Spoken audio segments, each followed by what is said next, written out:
Family-centered, Christian-based, grown in the heart of the Midwest. Talking to people from all walks of life. The world needs more encouraging stuff, honest conversation. I always put my biblical spin on everything because that's my foundation. My name's Bubba. What is up? I'm so excited to be here right now. Bubba, you're a person that I admire. You're going into a realm that not a lot of people like to be in. It's very difficult to do something and to not get a whole lot of traction when you start. It makes the mind kind of play tricks on you. So yeah. So I'm giving you your flowers right now because all right, I like what I'll you're take doing. them. I'll take that bouquet. I'll set it right in that cup right there. That boy. When did you start watching Duck Dynasty? I remember watching Duck Dynasty when I was probably 12 years old. I think it came out in 2012, Yeah, that's when it started. 2012. And just the camaraderie around everything. And now that people are kind of coming to Christ, people are starting to become more aware of how evil the world actually is. Yeah. That the point where they sit down and pray, like that has become every episode. That has become a staple. But in 2012, that seemed almost like very nonchalant, normal. Yeah. So I guess, is that when you started watching? 2012? I didn't watch the first season because the previews to me looked like they were trying to make it look like they were idiot rednecks who ran into a bunch of money. And that's what the preview looked like to me. Then I had guys at work say, Bubba, you've got to watch this show. This is you, you know. This is you. This is your world. These guys are all Christians, and they're from Louisiana. You could be. They were kind of giving me a hard time, of course, you know. And I was like, oh, okay. So I think the first episode we saw was like season 2 or 3, and then we're like, this is awesome. This is one of the best things on TV right now. It was mainstream at that point. They took the world by storm, and even though they are kind of wild rednecks a little bit, they showed people that, you know, Christians don't have to be whatever people's preconceived notions are. You can be into hunting, fishing. You can treat people the right way. Yeah, we're not perfect. We're all kind of hypocrites, but we're just not intentionally hypocritical. You know what I mean? It's a lot of people got a lot of views about Christians and the church, and the Robertsons kind of just gave you a glimpse into their real life, saying, no, we're real people too. We have fun. We make mistakes. They're food snobs. They run the whole gamut, and TV went down, in my opinion, when they went off the air. But now they're all branched out. Every one of them families is gone doing something every week, speaking, teaching, leading conferences, whatever. They're doing more now than they did when they had their own TV show. And a lot of it is for Christ, if I understand correctly, which is not typical at all. No. But it makes following them so much easier. Yeah. And that whole prayer at the dinner table thing, they weren't going to put that in. And Phil was like, if you don't do that, I'm out. He goes, there's only one reason Phil said I'm doing this show, and that's for God to use it. So if you're going to cut every bit of the Christian side of things out of the show, he goes, then we're not doing it. So they left that scene in every single episode. All right. What is up, everybody? We got a great episode today. Great guest. My boy who went from being down and out and kind of headed in the wrong road in life to cleaning things up, coming to Jesus, and actually you can reverse that order. You don't have to be cleaned up first. You come to Jesus, and then he helps you get where you need to be. But now he's right where he needs to be. A former Wapsie Valley standout athlete and basketball star who, like me, regrets a lot of his actions back in high school. I mean, sometimes you look back at your high school career and you'd love to do it over again. But right now, he's a booming digital creator on social media and YouTube, putting out some of the best hunting, fishing, and real-life content in the Midwest. He even did some pro bono work for the podcast Open House last summer, since he's a longtime supporter of what we're doing. But today, he ain't working. He's our guest, and you're going to want to stick around and hear his story. Paul Rundquist. What is up, buddy? Hey, Bubba. How are you doing? Before we start really getting into this, I want to give the audience a glimpse at kind of where I was at. And this was back in 2022. At this point in time, I'm in a two-bedroom apartment, living alone, no TV, no internet, barely able to pay my bills. Don't know actually how I was paying my bills, to be honest with you. and I was living off of one meal a day. Is this after we met or before we met? This is before you. Okay. This is before okay. you. First time I met you, I was I told you I'm starting to come out now. Yeah. I'm starting to find my way. Okay. But yeah, I was living off of, at the time, Pizza Hut had this deal where I could get like 4 wings and like a small pan pizza for $6. So that was my meal for the day. Holy cow. Yeah, I would have that for dinner, and I spent a lot of time out on the trail. But I titled this journal entry back in 2022. I titled it Ground Zero. Yeah, so I'll just go ahead and read this. This is kind of where my mind was at this point in time. Ground Zero, what it feels like. It's a constant fight with the elements you are a part of.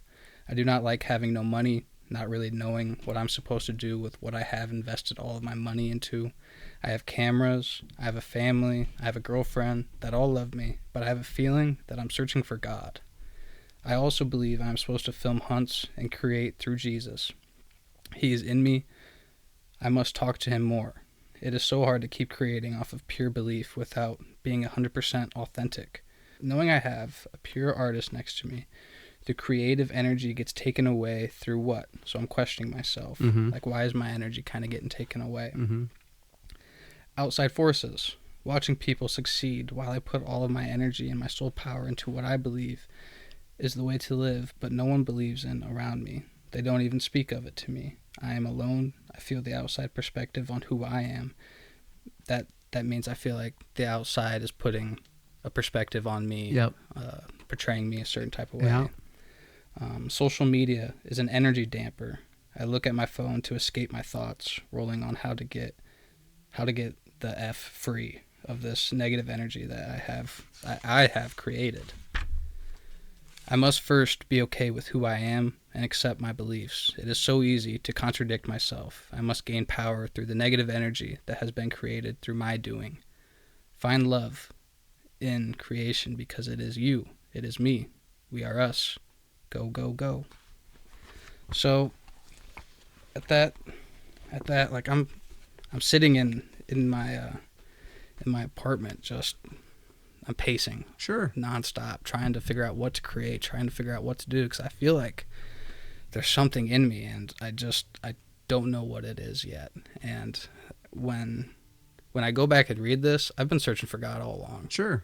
I've been trying to find peace, and it's been a journey. Like you told me when you baptized me, Bubba, you said people believe that when you get baptized, everything just goes away, and all the problems are just, they're gone. But it took a journey within itself, within me, to even get to that point. Yeah. And as we get this podcast going, I just want to say thank you, Bubba, for everything that you have done for me and for the opportunity to come on here and speak with you. And hopefully one of the people out in the audience can learn from my mistakes, because honestly, I don't regret anything that I've done. Everything that I have done, everything that I have endured has been something I have been able to build off of and learn. I like to tell people that I went to college for 1 year. During that year, it was the COVID year. So halfway through, the rest of the school was online. The rest of my schooling was the school of hard knocks. Okay. I learned everything else the hard way. That's a good education. I mean, I want to take it any other way, Yeah. and I'm glad I've went through everything that I've gone through to get to this point speaking with you. So Okay. I'm grateful for this opportunity. Yes, Thank sir. you. Yes, sir. All right, we're not even 10 minutes in, and he said, "Bubba, yeah, don't say I don't regret, or don't say I regret things, because I don't, because they got me to where I am today." That's what happens when you take liberties with these intros, guys. Sometimes the guest kind of reminds you, "No, I don't actually regret it. It made me who I am." But when a guest opens up like that, tell me you're not hooked. Paul, I think you just put it right out there. I think it's right on their bottom lip, and you just yanked it. I think we got everybody on board. So, to the audience, if you're new to the podcast, maybe you stumbled onto us by mistake. Maybe the algorithm actually worked like it's supposed to and led you here, or maybe you're only here because of my guest, Paul, today. I don't care how you got here. I promise you, you're in the right place. There's no mistakes. If you like what you hear today, please like, follow, subscribe wherever you're listening or watching, and give us that 5-star rating on Spotify. That is a good thing. For bonus content, daily episode teasers, follow us on Facebook, Instagram, TikTok. Leave a nice comment wherever you're listening or watching. That always helps. I don't think you'll be disappointed by anything we've put out there So feel free to go back and consume as much of it as you want. All right, Paul, before we get into your story quickly, tell the audience who you are and what you do, and then we'll dive deep. My name's Paul. I also go by PJ because my dad's name is Paul. So a lot of my hometown, where I originate from, they know me as PJ because my dad's name is Paul. Okay. Right now, I travel the country and I help make 3D models of buildings that are getting put up. Okay.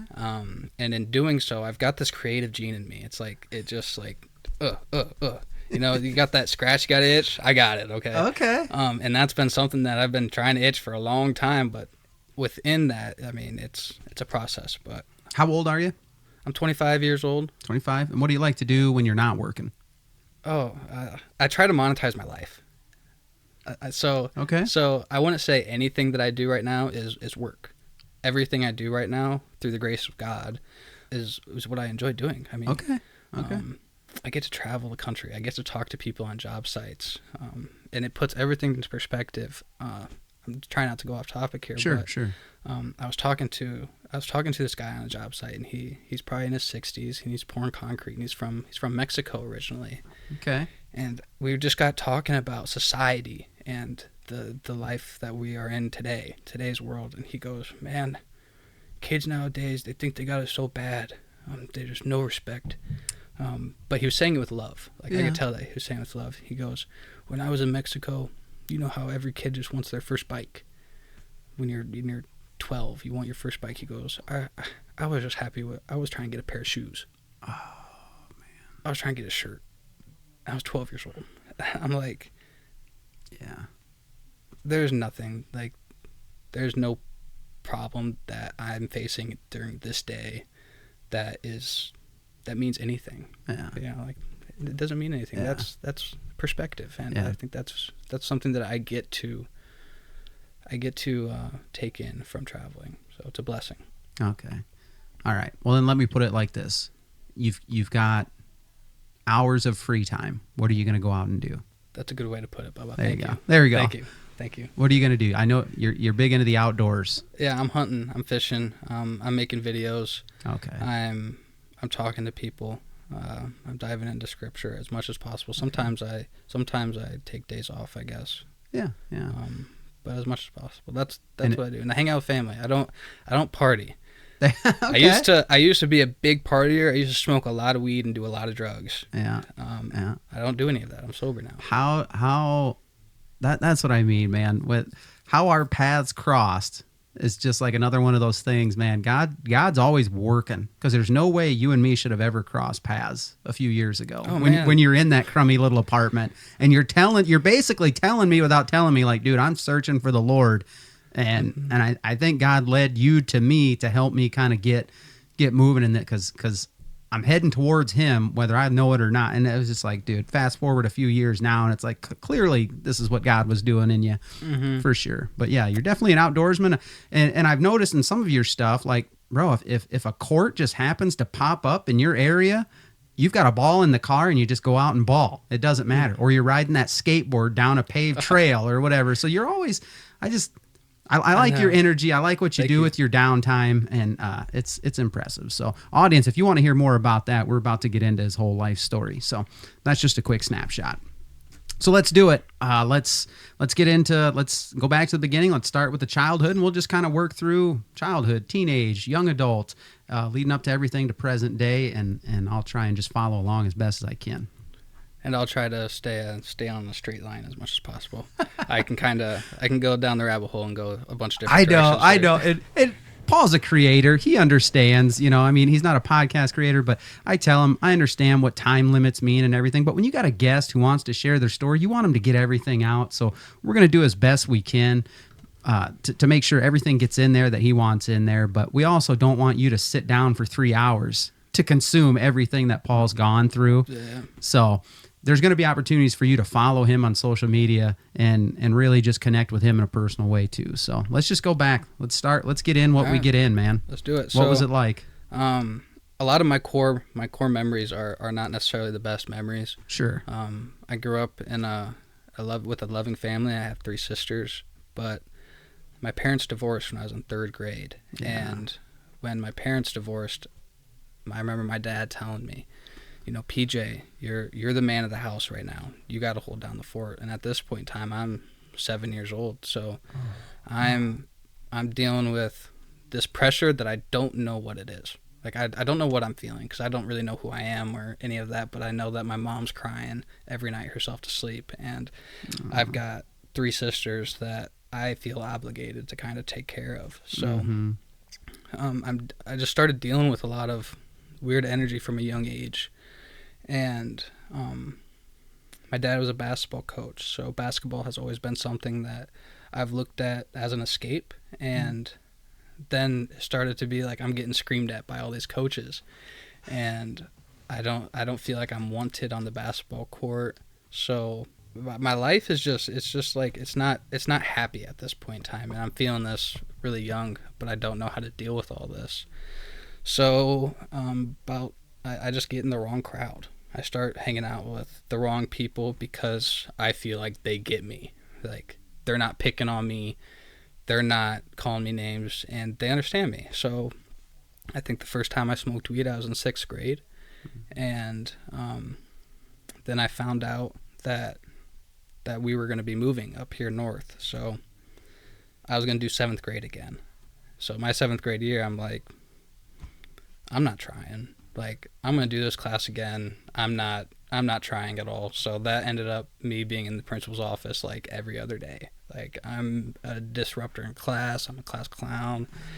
I'm not listening to the teachers, and I'm going home. And when my mom and my dad, they're very loving parents. I have a great relationship with everybody in my family, but they're going through their own stuff. Yeah. So they don't have a whole lot of time to focus on any of my problems. So what I do is I just bottle all that in. Well, at some point, that stuff's going to explode. Sure. You can only bottle in so many emotions for so long. It was just a matter of time for that to explode. Yeah. But it's going to be a few years down the road before it happens. So 7th grade year, we moved to Fairbank. I kind of start over. So I can start reinventing myself. Yep. I feel like. Yep. And we moved to Fairbank. I got this great mindset. I'm like, all right, I'm gonna be the guy. I'm here, and I get there, and instantly there's word that I'm good at basketball somehow. But I still had a plan to move back to Mount Pleasant because my dad's a basketball coach, so he really wanted to coach me. Okay. So that was still in the works. After 8th grade year, going into freshman year, I'm supposed to move back to Mount Pleasant and play basketball for my dad. 7th grade year comes, and somehow, I don't know how this happens, but I meet this girl, and she's quite a bit older than I am, and she has a boyfriend, and somehow I start having sexual intercourse with this girl in 7th grade. Oh my gosh. And she has a boyfriend. She has a boyfriend, Bubba. She would pick me up from... she would do all my homework. She would pick me up from my house. And we would have sex before going to school, and I would see her boyfriend in the hallways. And I'm like, ultimate ego boost for me at that time. Yeah. Like, I'm in 7th grade. I'm the man. I got this girl doing my homework, and yeah. Wow. Not good. Not good at all. So that was not good for me. That's where my ego really started taking over my life and consuming who I am. And I was really good on the basketball court. So now I'm really the man. And now I don't feel like I'm touchable by anybody. Sure. Not listening to the teachers again. Not caring about school, especially since I'm doing 7th grade again. So everything's, instead of starting over, it's going in. It's nothing changes. It's actually getting worse. Mm-hmm. My life is.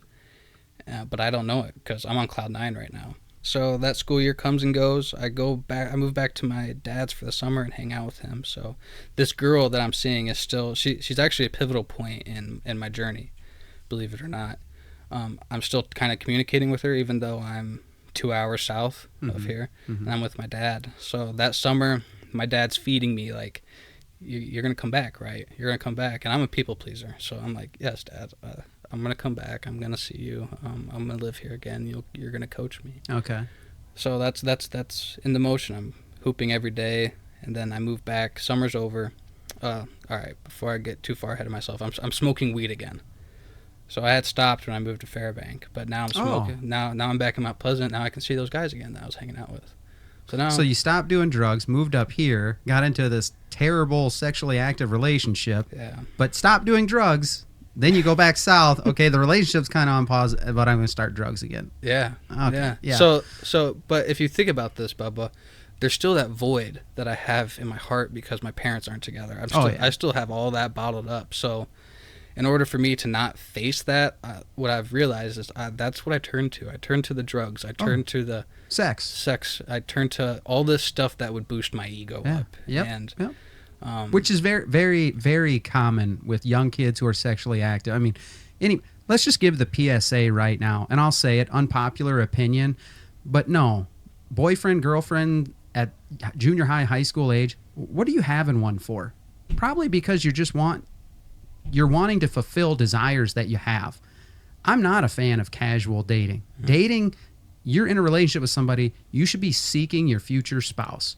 So if you're not old enough and ready to do that, then why are you having a relationship? And I get it. I had a daughter, had a high school relationship. I understand it. I get it. We can talk about that if you want to address me privately.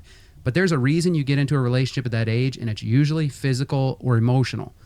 But just know, in my opinion, if you're not seeking your future spouse, you're setting yourself up for pain, heartache, poor decisions. And that's what I told my kids. I said, hey, just keep in mind, you want to do that stuff, you want to get all physical with another girl or a boy before you're married, you're going to drag all that into your marriage one day when you're grown up. So maybe it should be with the person you're going to marry. And if you're not ready for that in high school, then don't do it. Same thing with pro-life issue. Okay, you shouldn't have sex if you're not ready to be a parent. I don't care if you're on the pill, if you're using protection, or what you're doing. Things happen. Not everything's foolproof. So if you're not ready for that slim chance of you being a parent, no matter what you're doing, then you shouldn't be sexually active. And that's when I come back to the Bible gives the best answer. Sex is meant to be inside the bonds of marriage, because then you're ready.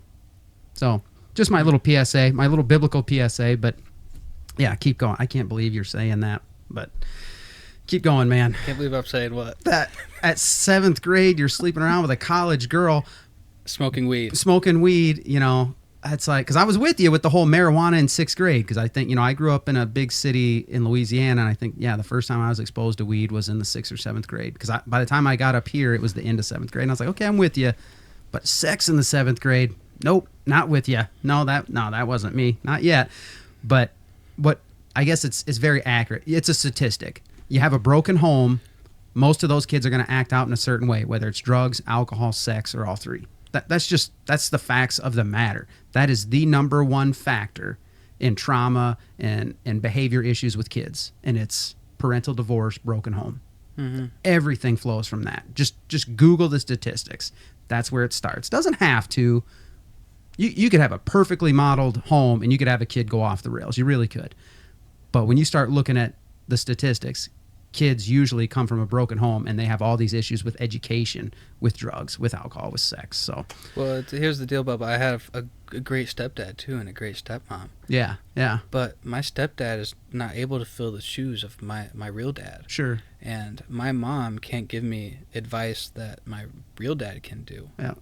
And when they're separated, now I'm free. Now I'm free range. You know. Yeah. Nobody can shut me down. Right. I can do whatever I want. Yeah. I feel that way, at least. No.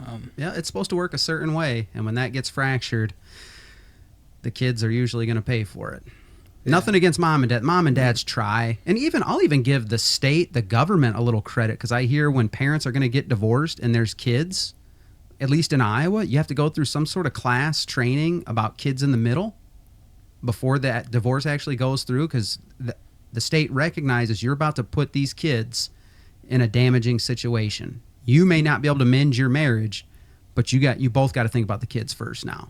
So since we're on this topic, can we get off my story real quick? Yeah, real sure. Okay, so I was out in Memphis, Tennessee. I don't know if you've seen this video that I posted or not. Oh yeah. But I was out in Memphis, Tennessee, and if you guys don't know, Memphis, Tennessee is the most dangerous city in the United States of America right now. And I went out into the hood and started talking to people. It was just on my heart. And I talked to this guy. He's probably about my age. I've got this stereotype that I feel like from what I'm hearing on the news that first of all, Memphis is going crazy. There's a lot of people on the streets homeless and nobody's working. So I pull up on this guy and start talking to him, and he goes, he had a good heart on him. I could tell. Mm-hmm. He'd been to prison, and he goes, the problem right now with everybody in Memphis is all these kids are growing up in broken homes. Mm-hmm. Nobody has a dad. My dad, he goes, my dad's been in prison. My dad was in prison until I was 14 years old, 15 years old. Mm. And it's one thing, he goes, it's one thing, my mom loves me so much and I love her so much, but I've got to have that man Yeah. for me. Yeah. And I think that's a lot that's going on. It's not as much of the kid's fault as it is the parents' Right. fault. Right. And Yep. and there's a sense of accountability that needs to be taken Right. in order Right. for things for life to change for the better for our society. I agree. Healthy families produce healthy kids. I mean, Absolutely. there's no way around it. Just look it up. All Absolutely. right, man. Keep going. Okay, so Keep we're going. we're coming back. We're coming back to Fairbank, all right? Okay. This is my 8th grade year. Now I'm hooking up with this girl again. And I'm balling on the football field, balling on the basketball court. I'm the man, not doing any of my homework. I've got people to do all my work for me. I am talking to people that are older than me, and I'm looking forward to freshman year start on the basketball team. Like that's what I'm looking forward to. Weekends, I'm starting to smoke weed on the weekends now. Okay. Now I'm starting to sneak out of the house at night, and I'm starting to smoke weed. And it's just residual, man. Like, I'm not listening to my parents at this point because I have this ego over me. Like, I'm the man, and I'm not listening to any of the teachers. Everything is just kind of, I'm not in control, but I feel like I'm so in control. Oh, sure. Yeah. Like, I feel like I'm so in control of everything, and I've got great friends around me. I just feel like I'm the man. Like, that's the feeling in my 8th grade year, which I shouldn't feel. And our school is combined, so the high school's here, and 8th grade, 7th grade, they're all together. So I'm communicating with all these people that are much older than me, and yeah, my ego is just getting filled. But I still have that void. I still have that void in my heart, and it's about to pop. So 8th grade year, I go back to Mount Pleasant, and I spend the summer. This will be my last summer I spend in Mount Pleasant with my dad. And now I'm starting to play on his basketball team in the summer leagues. So Okay. I'm starting to play with my group that I've been playing with since I was in 1st grade. Like, we got a group of guys, we're really good. Yep. And we've connected and bonded, and we're winning all these games. And now I come back after being gone for a year, and I'm starting to play with them again, because since I got held back, they're in their freshman year, and they're going into their sophomore year, and I'm going into my freshman year. Gotcha. So I'm able to start playing with them. Yeah. And Dad's feeding me, like, you got to come back and play. You got to come back and live with me. And I'm like, I got that people pleaser. My mom's here. I don't want to leave her alone. And I've also got this girl, and I'm also the man here. And if I move here, I'm not the man anymore. And I don't have a girl there. And I'm probably going to be getting screamed at quite a bit because I'm not acting right or something. Yeah. You know, because my dad's he would get on me. He'd get on me. Yeah. It comes to a point where my grandparents, because now it's time to make a decision. Am I moving to Mount Pleasant or am I moving to Fairbank? Yep. So my 2 sets of grandparents on my mom's side and on my dad's side, and my dad and my mom and my sisters, we all meet at McDonald's where we used to meet, where we would exchange kids. Yeah. Yep. And everybody starts getting into it. He's not going there. He's coming here. Back and forth. And we're sitting at McDonald's, and I'm sitting here, like, crying. Like, I don't know what to do. Were you legally, like, the age where you got to choose? Yeah, I was 16. So, and you knew it was your decision to make? It was my choice, but I'm getting pressured by both because Oh, man. because I'm feeling like I don't want to leave my mom alone. Yeah. I'm a mama's boy by heart. Yeah. And I don't want to hurt my dad because when we would leave in the summer, I remember my dad, we would leave and we would only see my dad maybe not very often. Sure. Like Yeah. once a month. Yep. Maybe. And I remember pulling out, and he's just sitting on the porch just bawling. Like, Oh man. just crying because he knows he's not going to see me and my little sister for a while, and that's tough. Dang. But yeah, we're in McDonald's, and both grandparents are saying, we're getting our lures ready. We're getting our lures ready. Bring them. Bring them. They're fighting at each other. And I'm just sitting here like, we're in McDonald's. Like, I'm crying. I don't know what to do. This is a huge decision. Like, this is pivotal in my life at this point. Like, this is, the world's ending. Yeah, that's traumatic. Dang. Yeah. Wow. But anyways, I choose to live in Fairbank, and thankfully my dad didn't take it good at first. I mean, how would you take it? You Not know? good. He was pretty mad, but he still loved me, obviously. Sure. He loves me a lot. But we moved to Fairbank. Freshman year comes around, and I'm starting the basketball team, and still seeing this girl, still seeing the same girl, and I know it's wild. And I think I think at this time her and her boyfriend broke up, so I saw her for 2 years while she had a boyfriend still. Yeah, not good. No. And freshman year comes around, and now I'm really getting into the drugs. Now I'm really smoking weed a lot. Not drinking yet, but smoking weed quite a bit. I'm liking it. And I'm starting on the freshman basketball team, so now my ego's way up there. Mm-hmm. Way up there. And I'm scoring a lot of points. I'm averaging 20 points as a freshman. And season goes good. We're going to go into my sophomore year. Me and this girl break up. She's in college. I'm a sophomore. We break up, and all of a sudden, everything explodes. Like, my life is over. I remember being at an AAU basketball tournament in Indianapolis, and I had the weekend was coming to an end. Had a great weekend with my friends, on my AAU team. Remember the weekend coming to an end, and I remember looking at my phone like, I don't have a girl to talk to anymore. I don't have that anymore. Yeah. So I'm not coming home to that, and it's just like, boof, world's over. I'm never going to get this again. My mind goes way down. I start getting super depressed, and I kind of just, I get to the point where I'm almost suicidal, like, bad. I'm looking for ways to get attention from her. Man. Yeah. And I remember going to school and, like, falling asleep, like, dressing like garbage, just not showering. Hair all jacked up, and I just didn't care.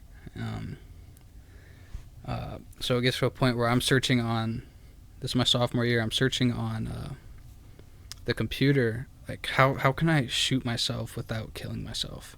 Oh man. And in the high school, so you're able to see the search history. Yeah. Yeah.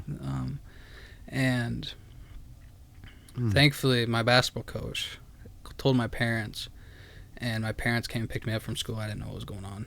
They locked me in the back seat. I couldn't get out, and I'm like throwing a temper tantrum like a little 3-year-old. I'm like punching the door, like, what are you guys doing? Like, screaming at them, boof, boof, boof. I end up going to a psych ward, and this was like eye-opening to me. Okay. I go to the psych ward, and I feel like I'm not supposed to be there. Like, this is not me. I'm looking around, and there's people zombified on pills, like, moping around, and I'm just, like, questioning my life. Like, what am I doing? Like, how did I get here? What is going on? Right. Like, over a girl. But it was so much more than that. It was everything that I had been going through that had just been bottled up. That was just the thing that made me snap. Sure. That was just the thing that it had to come out, and it came out. Unfortunately, I had to go through that, but again, I'm glad I went through that, because that's an experience that I like to say, I can use it as like a little chink in my armor. Yeah, so absolutely. If anything negative comes my way, it's like, I've been through this already. Yeah. Get away from me. Or I've been through worse than this. I can handle this. Yeah, absolutely. Right. So that was a really big step in my sophomore year. I'm grateful that I had really good friends around me. I had really good friends. And that's going to change. That's going to change here going into my junior year. So at this time, leveling up on smoking weed. Like, we're starting to get to every day at this point in time. Not drinking yet. I kind of skipped over my sophomore year. Sophomore year, I was partying at colleges quite often. Okay. Every weekend, I was partying at a college. Sophomore year in high school. So I skipped over that, but wow. But yeah. Now the partying is kind of going over my junior year, and now it's just smoking weed every day. Smoking weed, coming to school high, And this is before the dab pens, guys. So I was smoking a joint and coming to school probably smelling like straight weed. This was what? Before what? Dab pens. So a dab pen is like a cartridge, like a vape, Okay. that you can buy from a dispensary or from the drug dealer, the local drug dealer, that you can hit it and it's just vape. So it got to a point where like everybody had them. It felt like everybody had them. Huh. Everybody that I was hanging around had them. Just hit the vape in the house. Nobody smell it. Okay. But this was before dab pen, so I'm sure people will know what I'm talking about. Okay. Yeah, so I'm probably coming to school smelling like straight weed. Junior year, basketball season, word gets out that I smoke weed. Now, parents do not like me at all. And coming from a small school, the word goes around real fast. Sure, yeah. Real fast. And now I can't hang out with any of the friends that I had because word got out that I smoked weed. Mm-hmm. So now I'm in this school and I can't hang out with anybody outside of school. So I'm just like stuck playing Fortnite and I can't hang out with anybody on the weekends. So I just keep smoking weed. Senior year, basketball season was supposed to be great, but I just wasn't able to connect with anybody. Still averaged 20 to 25 points a game. Wasn't recruited, didn't care about going to college basketball at this time. This time I'm over it. This time I'm just over basketball. I'm tired of it. Yeah. For some reason. I'm burnt out. So I'm still smoking weed a lot. I'm smoking a lot of weed, and I'm going into my freshman year of college. I'm going to be a mortician because my grandpa owns a funeral home. So a story about that. I'm going to be a mortician, take over a funeral home, make a lot of money is what I'm thinking. And the first body I go to pick up with him, it's one in Owine, Iowa. And if you guys know anything about Owine, Iowa was I don't know if it still is the meth capital of America. Yeah. And we go into this Section 8 slums house, and the whole family's there. And I walk in there, and I go up, and we grab this body. Guy had died of cancer, and if you ever see a body that's I guess they're dead, it's just an object. Like that's what really makes me believe in the afterlife. Is there's something in us that you can tell is life. We are life, but once that's gone, it's just a body. So we get in, we put him on a cot, and Grandpa's a little bit older than me. Obviously, he's probably in his 60s at this point. Okay. And coming downstairs, and all of a sudden, Big Mama, like I'm talking 350. 350 will put you on your butt real quick. She run you over. And she starts attacking me and Grandpa. I'm like, yo, Grandpa. For taking the guy out of the house? Her son. You can't. She's like, you can't take my son. And she's charging me and Grandpa. I'm looking at Grandpa with eyes like this, like, what is going on? And Grandpa's just cool as a cucumber, just go. So we're coming, and I got this adrenaline out of everywhere, it's coming out of every pore I got in my body. And I'm coming down these stairs with this cop. Grandpa's on the top end, and I'm going down a little fast, and all of a sudden Grandpa goes Supermaning over me, and I'm like, the body's out, caught. I'm holding the cot like this, and I'm just holding on to the body. Grandpa's laying over here on the ground. He just ate it. and we get the body back, and he had a gash on his forehead, but Grandpa fixed it. But that was my one experience, and I decided I wasn't gonna take that venture. Wow. That was it for the funeral directing for me. Yeah. Dang. Yeah. Quite the experience that was. All right. Well, then that's a major shift, because I mean, if you're gonna figure out, hey, this is the direction I'm gonna go after high school, and then that was short-lived, that's an unsure future at that point. What'd you start thinking of next? What's gonna happen? What direction you going? Yeah. The direction I'm going is females, Okay. alcohol, and working my butt off and hitting the gym. That's the direction I'm at. So, Okay. I think on the East Coast they call that like gym tan laundry. GTL? Whatever. That's it, man. That's it. Not a road I would recommend, young men. Man, no, it's not a good road at all, but the temptation is real, I tell you what. I know it. That temptation is there, and it's there for a lot of people. So when you're around a group of people that are all chasing that temptation, it's easy to fall victim. I'm sure. But yeah, so I'm landscaping 60 hours a week. I'm working out hard, and I'm partying hard. Okay. This is when I get introduced to mushrooms. Okay. So I'm still smoking weed every day. I get introduced to mushrooms, and then my world is like, oof, I can do anything I want. Like, I feel, I start tripping.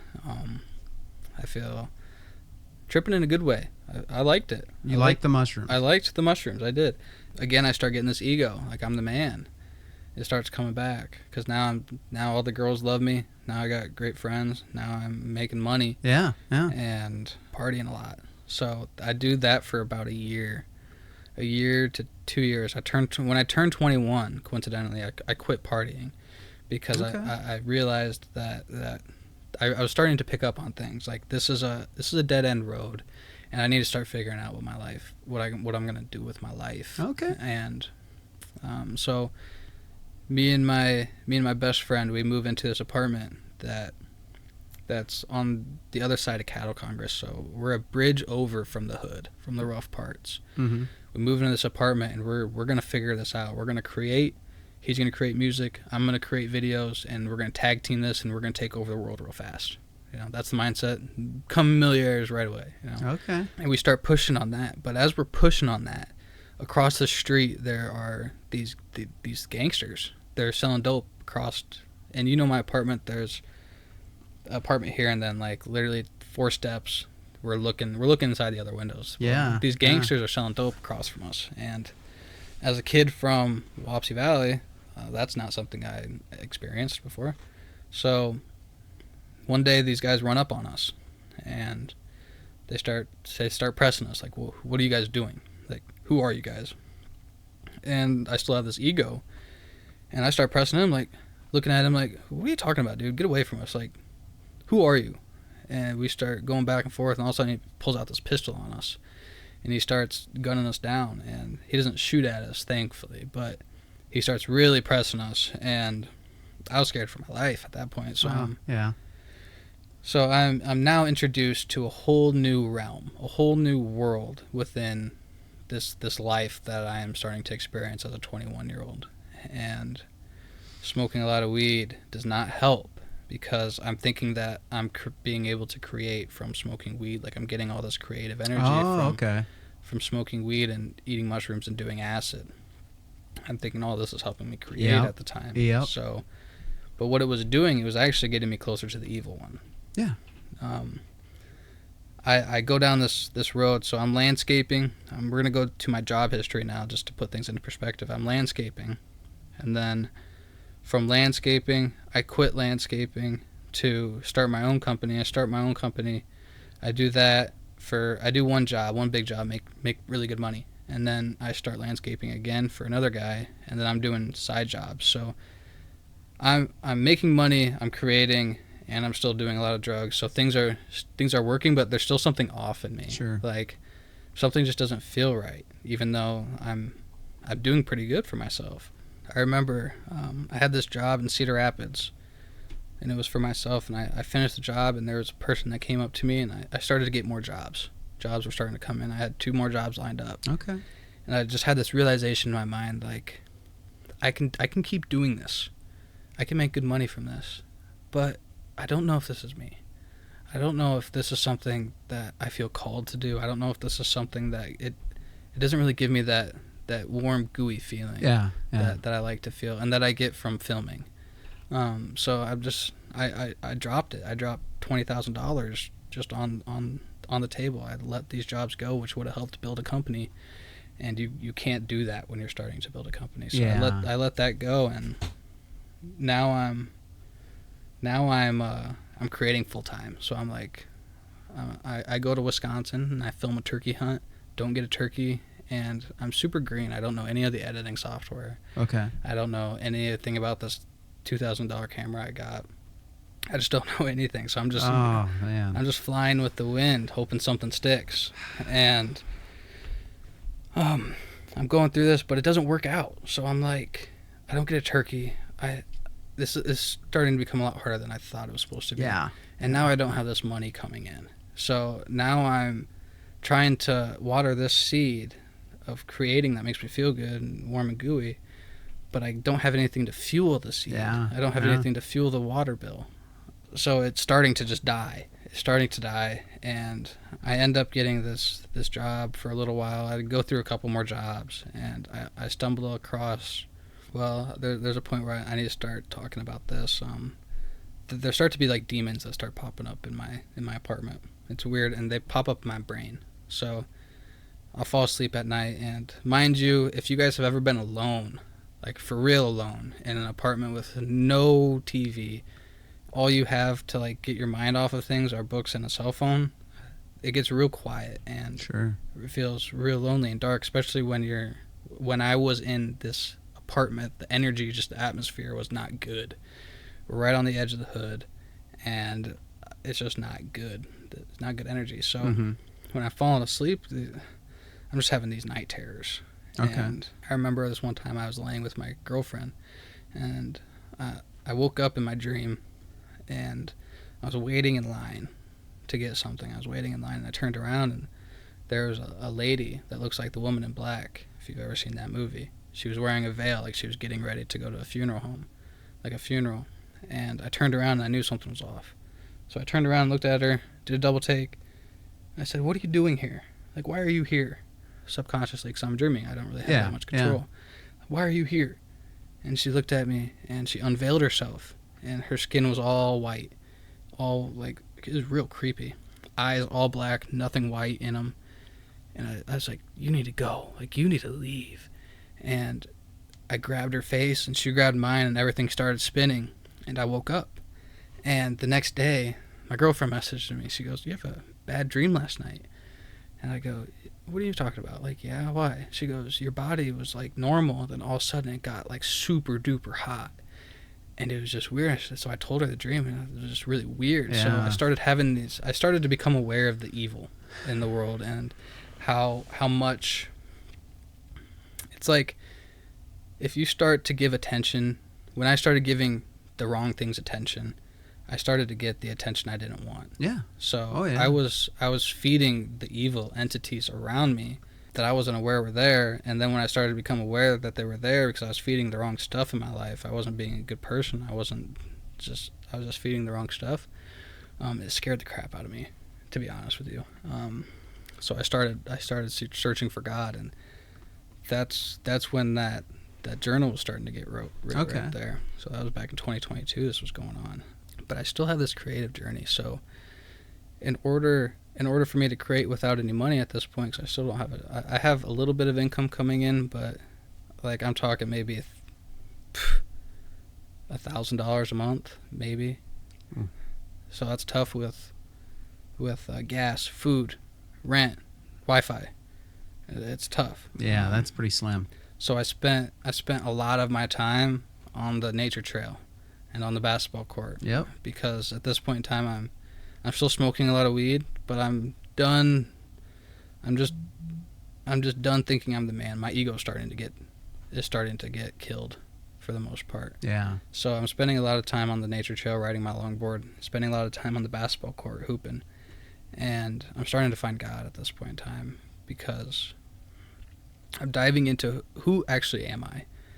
At this point, I still don't know who I am, so I'm searching for who I am at this point, and I'm starting to find who I am through the nature trail. So I'm filming myself. I'm documenting everything right now, and I'm just going through life different than everybody else, because everybody else, I'm looking from a 50 point view, 50 feet away. 50-foot view, sure. There you go.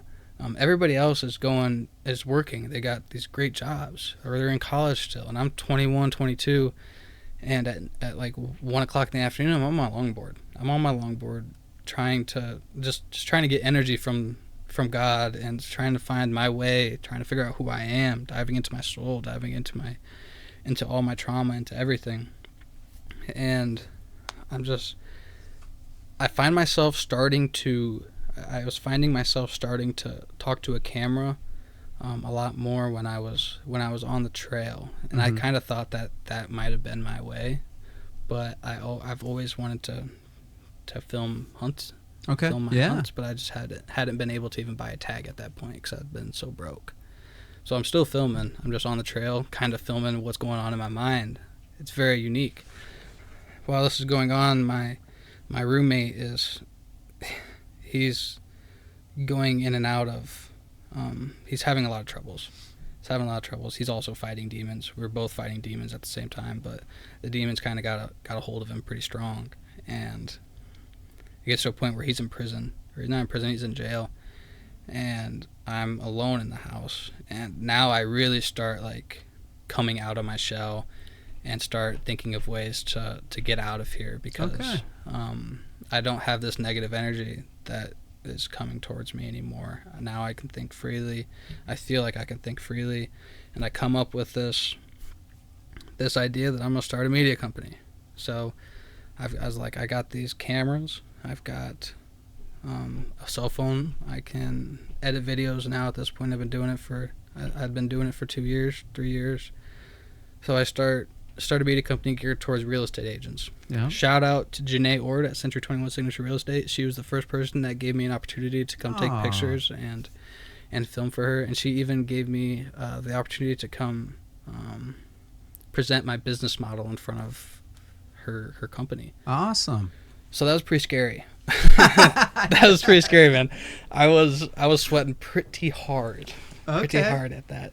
But it was a great learning curve. Like everything that I'm talking about right now, I know it's all stuff that it's not necessarily positive, but School of Hard Knocks, man. I know, but Baptism by fire, or whatever they call it. baptism by fire. You get thrown in it, and it's sink or swim, man. You're going to learn on the other end of it, no matter what, no matter how it goes. I can imagine, were drugs still a thing at that point, or had you started to like distance yourself from that, knowing that ain't good for you? No, I'm still smoking a lot of weed. Okay, because Paul, without drugs at that point, probably couldn't have done that meeting without having something in his system. Am I right? I did that sober, but the night. Oh, good for you. Yeah, I couldn't go into that. Meeting high. No, there's no way. I'd have been freaking out. Okay. Man, that would not have been good. But yeah, so I start this media company, and I'm starting to make money. I'm also cleaning Section 8 housing out. Shout out to Strong Helpers. I'm cleaning out Section 8 housing. Okay. With a really good buddy of mine. And that's also a whole bunch of perspective. I'm going into houses that oh man, I can imagine. I can imagine. The smell is terrible. You can paint a picture, but you can't smell the smell from the picture. Sure. And the saddest part, Bubba, is there's just kids' toys everywhere. And I'm talking hoarded houses. I'm talking dog poop everywhere. I'm talking dead dogs in the basement. Oh, my goodness. These people are getting evicted, and pills, weed. There's this one place that we went to that, for perspective, we went to this place, and in the basement, I'm talking like a dungeon, it seemed like. There was a door that the only way to open it was from the outside. So there's a handle on the outside and a lock on the outside. There's nothing on the other side. And on the other side, there's two mattresses on the floor. There's children's, like those little whiteboards. There's little children whiteboards in there. And you go into the next room, and there's like sex games, sex toys, dildos. Oh my gosh. Bro, they make movies about that kind of, like kidnap movies and stuff. It's happening. I think I just saw one. My son Timothy showed it to me, and Sarah, you kidnap this girl when she's a girl, put her in a room like that. Girl ends up growing up. Guy has complete control over her. No one knows where she is. Dang. That's real life. That sucks. That sucks that there's evil like that in the world, but there is. It's easy to be oblivious to it, too. It's easy. It's easy to just turn away from it. Don't think that it's happening, but it is. It's happening right under our nose. It's sad. It's really sad, Bubba. It is. So I'm doing this media thing, and it comes to a point with the media where I only want to take it so far with the real estate, because it's still there's still this void. Like, it just doesn't feel right. Yeah. I'm doing good work. I really love the people that I'm working with. They're great people. It just wasn't feeling right for me. So I started filming for like lodges. I called we go to this fishing lodge every year. So I was there filming a YouTube video, and they gave me an opportunity to film them some promotionals. Okay. So I filmed for them, and I got them some more clients coming in, and from that they got me a hold of some guy out in South Dakota, Mr. Day. Mr. Day took me out fly fishing, and Oh, I saw that one. I'm in constant communication with them. So the media company I still do that. I still pursue that, but I only pursue it for I want to say more outdoorsy types of scenarios. It's more, and if I know you, then it Sure. depends. Sure. But now I've always wanted to travel the world, Bubba, and I have this journal is so unique to me. I suggest everybody out there gets a journal and starts journaling, because this is something that I can still look back on, and I can't get these thoughts back. Yep. I can try to reflect on them as best I can, but when I go back into this and I read some of the entries I have, it puts me there. It puts me right back in that moment, and it's so important to me. I understand the benefits of journaling and everything, but that's funny you bring that up, because I've never done it. But just today, like, I've prayer journaled before. You know what I mean? You go to a church, you get involved in a church. These people become your family over years, and I'm fortunate we've gone to the same church for years. And so just today, I said I would come and be a special speaker at our church kids group that I used to be the commander of for years until last year, and they want me to come back and speak Wednesday on short notice. So I start jotting down a little lesson for these kids, and it's in my prayer journal.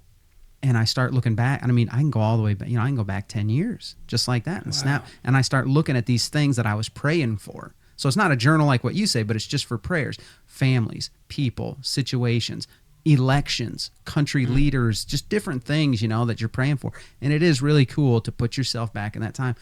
But I think what you're saying probably is you can look back on this and say it puts you right back in this time, and then you can see like where you're at today compared to that. And to be honest with you, Bubba, things are starting to come to fruition ever since you baptized me. Yeah, good. Ever since I've really confessed my love for Christ and for Jesus. Like I was telling you, I've always wanted to travel, but I've never been able to. Yeah. You need a lot of money to travel. And now I've got this like once in a life opportunity. Sure. A kid with no background in school. I just had background. So this is where the real estate media came into play. I just had background in scanning houses because I would make, what's the word? I'd make 3D tours. Yeah, 3D, that's it. 3D for real estate. For real estate. So I knew how to scan buildings and make 3D models for the most part. And I got this opportunity at this company called MDSI where we make ACM panels that go on buildings. So a great example would be the Iowa Children's Hospital. Those are all of our panels, and we're a very unique company where we're like 1 out of 2 or 3 in the whole country. Okay. And I get to travel the country, scan these buildings that make 3D models of the buildings, and then we take it into a CAD system and put the panels to fit. And I'm the only person that does that. So Sweet. Out of like it's super unique, super weird how it worked. Yeah. But before I got the job, I was praying. I was down on my knees praying, and I was like, I had been interviewing for a couple other jobs, mostly sales jobs. And I was like, God, if this is meant to be, then let it be. If not, then shine your light on where I'm supposed to go. I put my faith in you and my trust in you. And as soon as I got done praying, my phone rang, and the guy had offered me the job. Nice. So that's just another. It's like another God wink for me. Absolutely.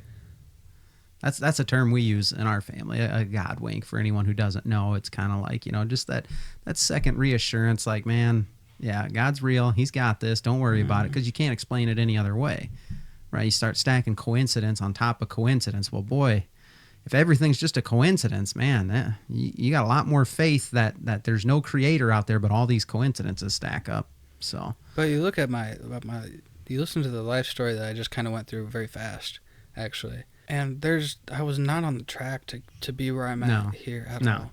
Even the creative ideas I had, they were just not, they just weren't going to fit. Oh, no, not in the direction you were going. Absolutely not.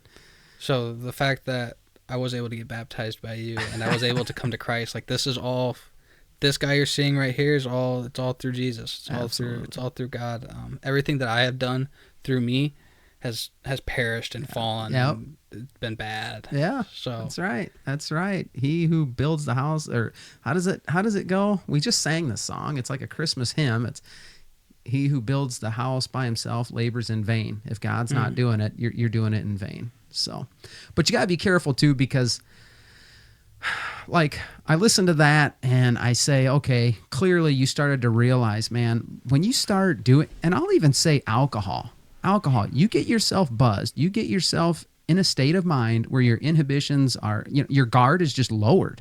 And willingly you lower it because you like that feeling. Same thing with hypnotism. You're basically asking for bad things to happen. You're lowering your own common sense, your own control over your mind, whether it's drugs, alcohol, hypnotism, whatever. You're letting something else have control, or you're letting go of your control at the very least.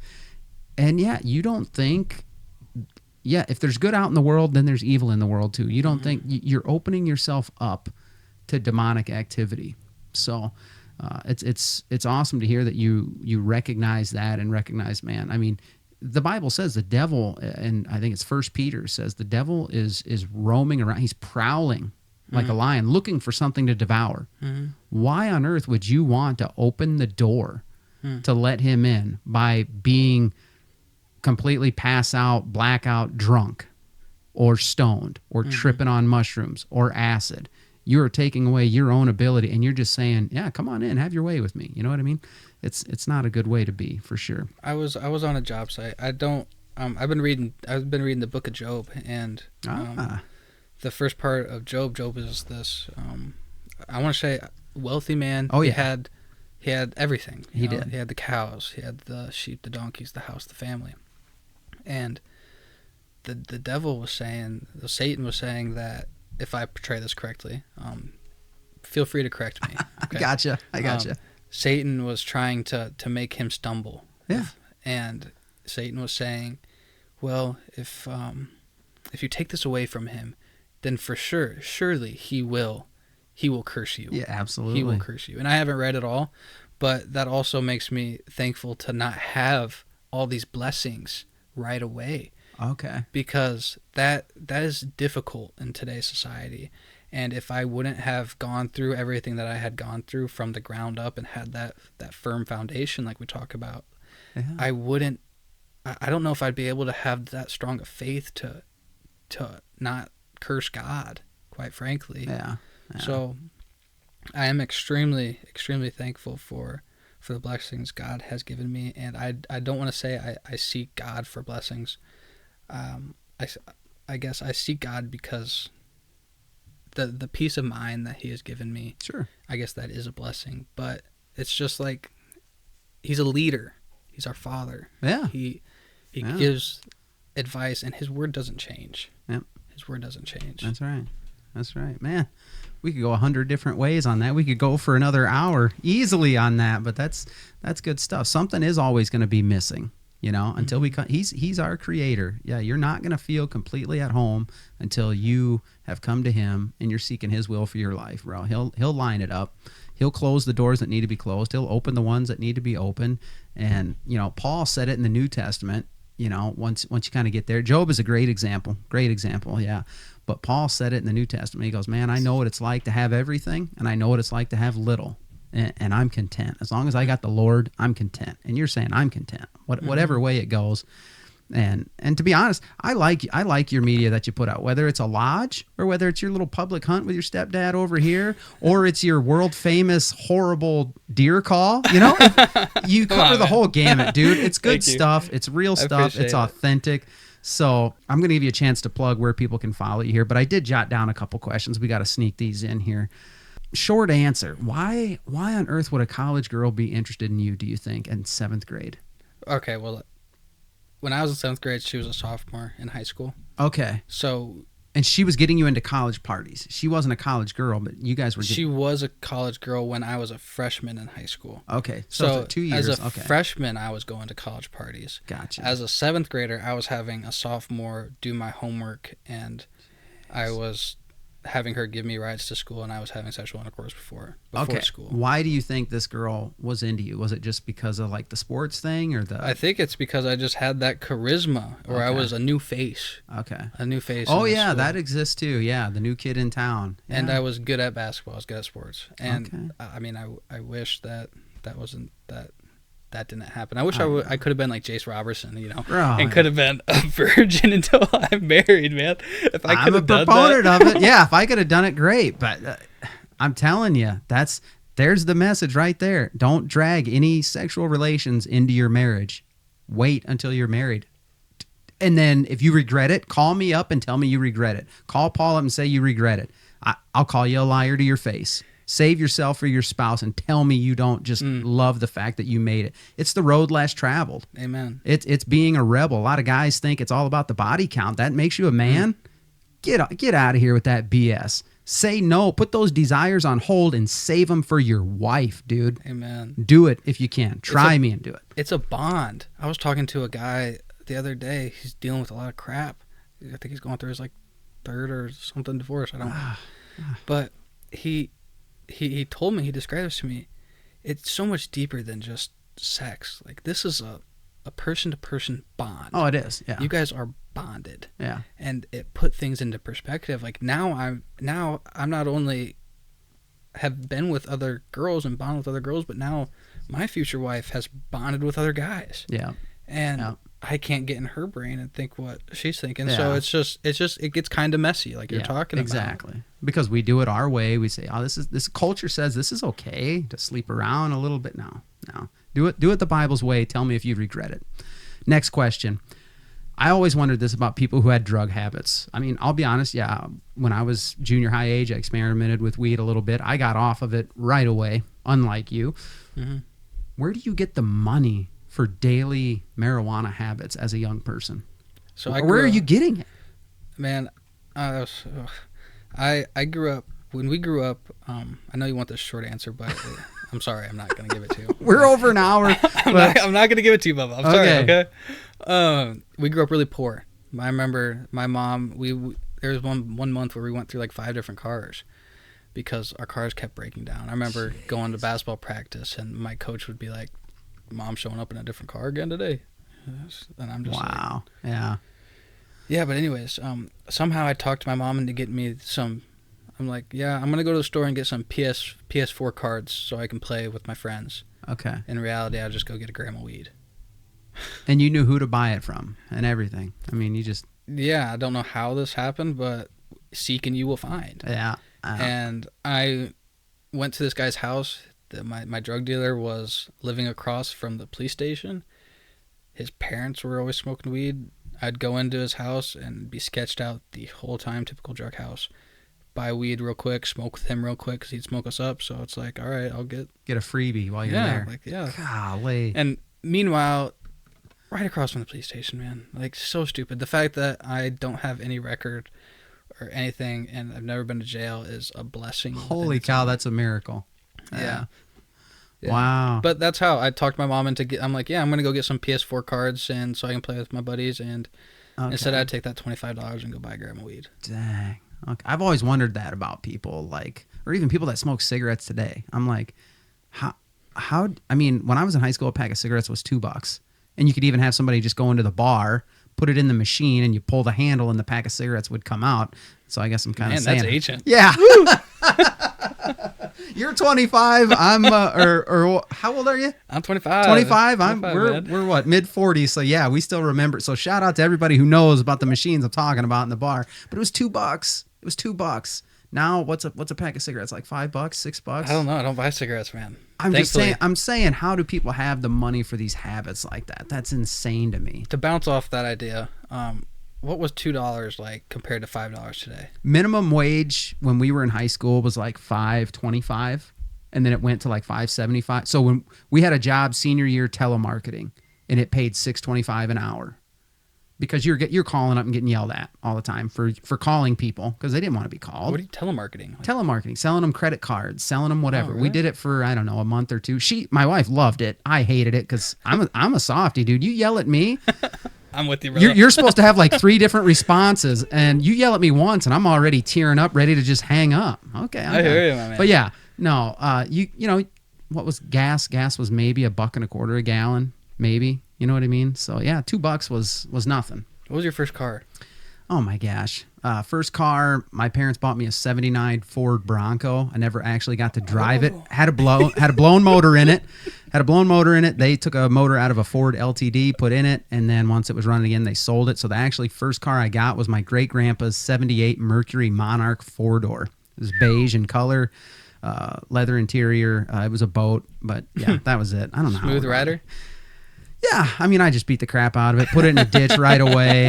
It was. This is like part 2 segment stuff. I don't know how we're talking about that. Man. We're just bouncing. We're talking. Having a good time. Here we go. Well, let's get to the fun stuff in part 2. Let's put a bow on part 1, guys. I think that's it for part 1 with Paul Rundquist. How can people connect with you, follow you on social media, check out your content on YouTube? Let's get them connected with you right now. Okay, so if you guys really want to get a hold of me, go to my Facebook page. That's got my most following. We're big pimping with 1.3 thousand.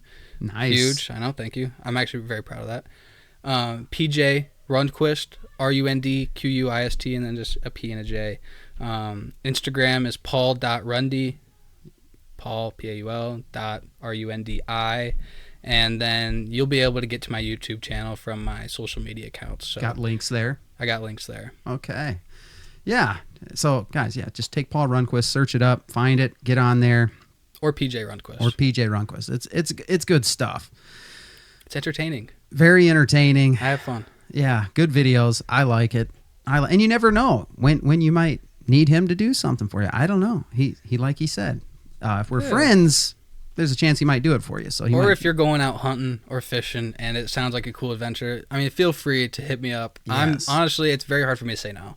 It's very hard for me to say no, and I always enjoy an adventure, and I always enjoy talking to new people. I think it's really cool.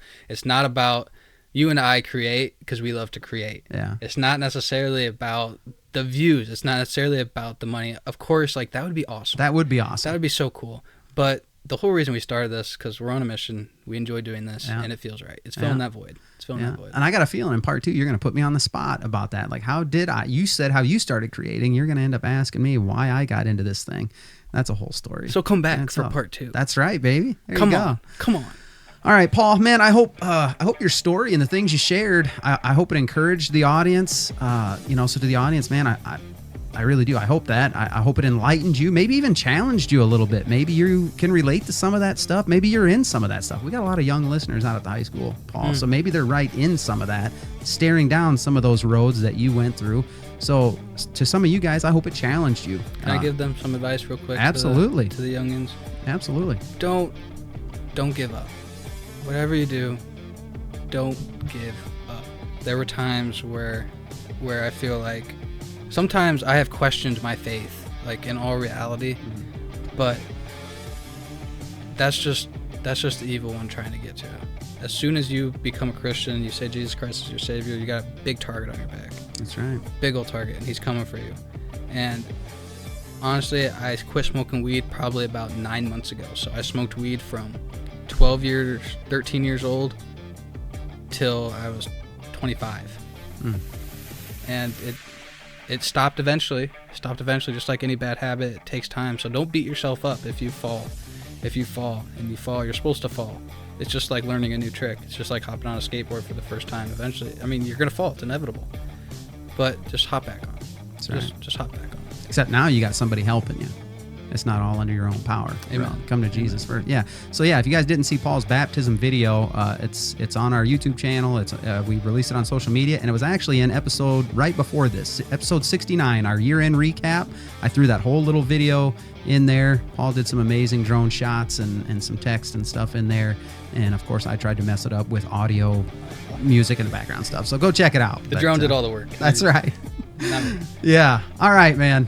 But you guys know that's how I do it down here. I let people just share what life has been like for them. So be sure to come back for part 2 next week. We're going to get into Paul's segments, have some laughs. but we're probably going to get into some serious topics towards the end. So you don't want to miss it. Be sure and come back.